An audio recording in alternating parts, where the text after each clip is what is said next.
अस्सलाम वालेकुम दोस्तों, उम्मीद करता हूँ आप सभी लोग खैरियत से होंगे। आज ये की वीडियो जो है काफ़ी इंपॉर्टेंट है उन लोगों के लिए जो लोग भी सऊदी अरब से जो है छुट्टी पे आते हैं, फाइनल एग्जिट आते हैं।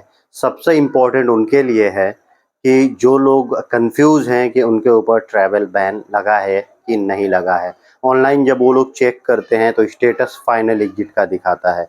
तो आप अगर आप चाहते हैं फाइनल एग्जिट का पेपर अगर आपके पास नहीं है, कहाँ से निकलेगा फाइनल एग्जिट का पेपर? आपके ऊपर कोई केस है क्या एक्टिव, जो सऊदी अरब से अगर आप बाहर आ गए, सऊदी अरब में कोई केस था, आप डिपोर्ट हुए थे तो वो केस के बारे में इंफॉर्मेशन लेना होगा। या कई लोग कंफ्यूज रहते हैं, इंडियन एम्बेसी से वो लोग वापस आए रहते हैं अपने देश में, अपने देश की एम्बेसी से वो अपने देश में वापस आए रहते हैं। उनको भी बड़ा कन्फ्यूजन रहता है वो लोग जो है कब सऊदी अरब जा सकते हैं, कब नहीं जा सकते हैं। इसके बारे में पूरे डिटेल्स में इंफॉर्मेशन देने वाला हूँ। एक और चीज़ होती है कि कई लोगों का जो है ना ट्रैवल बैन हो जाता है। आजकल मैक्सिमम ट्रैवल बैन हो रहा है। वो सब चीज़ें कैसे चेक कर सकते हैं, क्या है, ये सारी डिटेल जो है आज इस वीडियो में मैं आप लोगों को बताने वाला हूँ। तो वीडियो को शुरुआत करने से पहले आप लोगों से गुजारिश करूंगा, अगर आप लोग मेरे चैनल पर नए हैं तो चैनल को सब्सक्राइब करके ऑल नोटिफिकेशन ऑन कर लीजिए। फेसबुक इंस्टाग्राम पे अभी तक फॉलो नहीं किया तो आप मुझे फॉलो कर सकते हैं। मैं जो है गैर मुल्कियों के रिलेटेड जो है सऊदी अरब की हर ज़रूरी खबरें लेके आते रहता हूँ। तो चलिए सबसे पहले बात कर लेते हैं नॉर्मल लोगों की। अगर कोई भी आदमी सऊदी अरब गया है और वो फाइनल एग्जिट वहाँ से आ गया, फाइनल एग्जिट आया, तो वो सऊदी अरब कभी भी जा सकता है। वीज़ा लगाने के लिए उसको एक पेपर की ज़रूरत होती है। अगर वहाँ से वो लेके आया हुआ है तो ठीक है, ऑनलाइन वाले पेपर नहीं चलते। मैं एक सैंपल लगा दूंगा, फाइनल एग्जिट का जो जवाजात प्रिंट होता है ये वाला चलता है, या आपको एक पेपर मिला रहता है जवाजात की तरफ से, बाकायदा उस पर सारे डिटेल्स लिखे रहते हैं, वो चलेगा। ये चलेगा वीज़ा लगाने के लिए। तो ये नॉर्मल चीज़ हो गई। बाकी कई आदमी ऐसे होते हैं जो सऊदी अरब जाते हैं और वहाँ से छुट्टी पे अपने देश वापस आ जाते हैं और नहीं जाते हैं, तो उनके ऊपर जो है 3 साल वाली पाबंदी लग जाती है। और जितने दिन की छुट्टी है, छुट्टी काउंट होती है, उसके बाद से 3 साल की पाबंदी लग जाती है।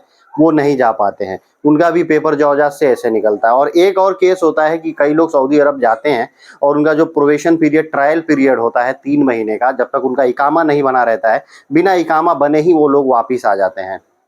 उनका कुछ जमता नहीं है कफिल से, या फिर उनका काम कुछ और बोल के कुछ और काम में भेजा जाता है। ये सब चीज़ें आती रहती है, कोई भी रीज़न हो। अगर जो है आपका इकामा नहीं बना और आप सऊदी अरब से रिटर्न आ गए हैं तो एक पेपर निकलता है जो कि दुहूल नंबर से निकलता है, जो जिसको बॉर्डर नंबर बोलते हैं, जो एंट्री नंबर भी होता है, उससे एक पेपर निकलता है। वो ये सिंबल डाल दूंगा दुहूल वाला, आप लोग देख लीजिएगा। इसकी ज़रूरत पड़ती है वीज़ा लगाने के लिए। अब इसके बाद से एक और केस आता है कि मान लीजिए कोई भी आदमी है और वो जो है उसके ऊपर हुरूब लग गया, वो सऊदी अरब में भाग के काम कर रहा है, फिर वो तहरील के जरिए आया है, जेल से आया है वो अपने देश में।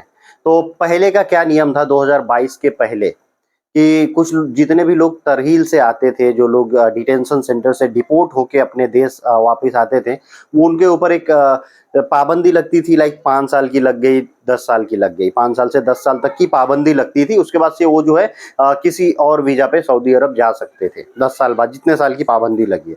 लेकिन 2022 से ये नियम ख़त्म हो गया है। अब जो लोग भी तरहील सेंटर से अपने देश वापस आते हैं वो लोग जो है लाइफ टाइम ट्रैवल बैन हो जाते हैं, वो लोग नहीं जा पाते हैं। एक और केस होता है कि मान लीजिए आप भाग गए, आपके ऊपर इकामा आपका एक्सपायर हो गया, आपके ऊपर कोई केस नहीं है, आप भागे हुए हैं, इकामा एक्सपायरी केस है, तो इंडियन एम्बेसी से कांटेक्ट करके या अपने देश की एम्बेसी से कांटेक्ट करके आप जो है अपने देश वापस आ जाते हैं। इस पर मैंने प्रोसेस के पूरा प्रोसेस बताया हूँ। अगर जो लोग इंडियन है तो इंडियन एम्बेसी से कैसे कांटेक्ट करके वो अपने देश आएंगे, जो लोग भी भाग के काम कर रहे हैं उनको कांटेक्ट करना है, करके आना है, तो कैसे आएंगे डिटेल्स में एक वीडियो है। तो मान लीजिए अगर आप ऐसे वापस आ गए, तो जो लोग भी अगर ऐसे भाग के काम कर रहे होंगे या जिनका इकामा एक्सपायर हो गया होगा, तो वो लोग जो है इंडियन एम्बेसी के थ्रू अगर अपने देश वापस आते हैं, इंडिया वापस आते हैं, तो उन लोगों के ऊपर 5 साल की पाबंदी लगती है। 5 साल के बाद वो जो है सऊदी अरब जा सकते हैं। एक और टेंशन होता है, जो जो लोग जो लोग छुट्टी पे आए रहते हैं, सॉरी, तो जो लोग छुट्टी पे आए रहते हैं उनका क्या होता है ना, जब वो लोग ऑनलाइन मुकीम के साइट पे देखते हैं उनका स्टेटस, जहाँ पे इकामा का स्टेटस वगैरह, छुट्टी का स्टेटस चेक किया जाता है, तो वहाँ देखते हैं तो कई बार जो है उनका दिखाता है अब्सेंट फ्रॉम वर्क।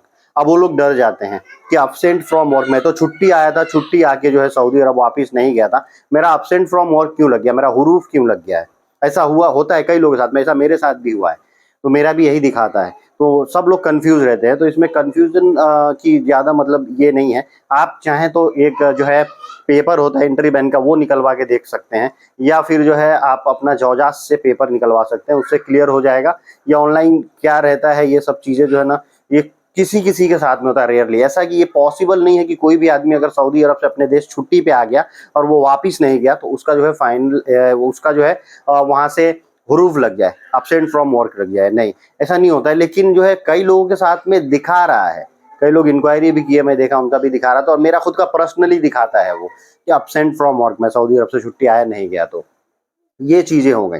अब ये होता है कि देखिए, आप अगर आप लोगों को किसी के भी लोगों को जो है चेक कराना है कि उनकी एंट्री बैन है क्या, या उनके ऊपर कोई केस है क्या, तो वो सब चेक कराने के लिए जौजात से चेक होता है।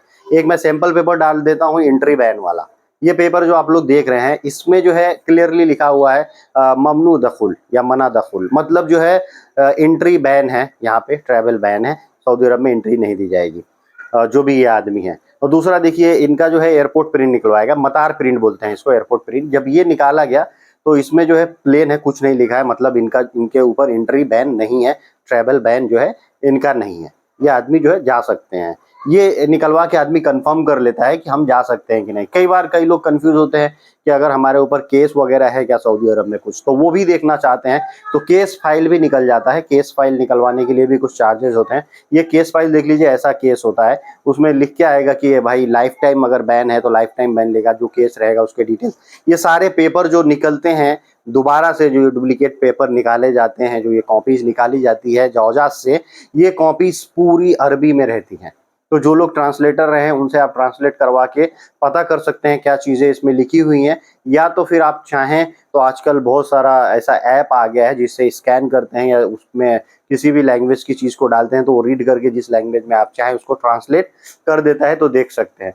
तो कुल मिला जुला के आप लोगों को जो है इसमें मैंने एग्जिट के रिगार्डिंग इन्फॉर्मेशन दिया। ये सब चीज़ें आप निकलवा सकते हैं, फाइनल एग्जिट पेपर भी निकलवा सकते हैं, केस फाइल जो होता है वो भी निकलवा सकते हैं, मतार प्रिंट जिसको एयरपोर्ट प्रिंट बोलते हैं वो भी निकलवा सकते हैं। इसका अलग अलग खासियत है। फाइनल एग्जिट है तो आप जा सकते हैं। कई बार फाइनल एग्जिट लगने के बाद, मान लीजिए ये कन्फ्यूजन मैं आपका दूर कर दूं कि कई लोग जो है ना डिटेंशन सेंटर से डिपोर्ट होके आते हैं, उनका भी फाइनल एग्जिट ही दिखाता है। तो वो लोग क्या करते हैं कि अपना फाइनल एग्जिट निकलवा लिए, जौजा से तो हो गया भाई, मेरा तो फाइनल एग्जिट है, मैं तो जा सकता हूँ। नहीं, वो आपको वहां से फाइनल ही भेजे हैं। जो डिटेंशन सेंटर वाले हैं, जो तरहील सेंटर वाले हैं, वो लोग किसी भी आदमी को जब डिपोर्ट करते हैं तो उनको वो फाइनल ही भेजते हैं। वो छुट्टी तो कॉमन सी बात है, वो छुट्टी नहीं लगने वाली है, तो वो फाइनल ही आता है। तो एयरपोर्ट का जो प्रिंट होगा, जौजात का जो प्रिंट होगा, जौजात के प्रिंट पे जो है वो फाइनल एग्जिट ही दिखाएगा। इसका मतलब ये नहीं कि आपका वीजा लग जाएगा आप चले जाएंगे। उसके लिए जो है आप मतार प्रिंट निकलवा के देख लीजिए, जो ये सैंपल मैंने लगाया था, मतार प्रिंट पे आपका दिखा देगा कि आपका ट्रैवल बैन है कि नहीं। एक बार वीजा लगवाने से पहले ये सारे डिटेल्स आप चेक कर लेंगे तो आपके काफी पैसे जो है नुकसान होने से बच जाएंगे। मान लीजिए कि अगर आपका वीजा लग जाए,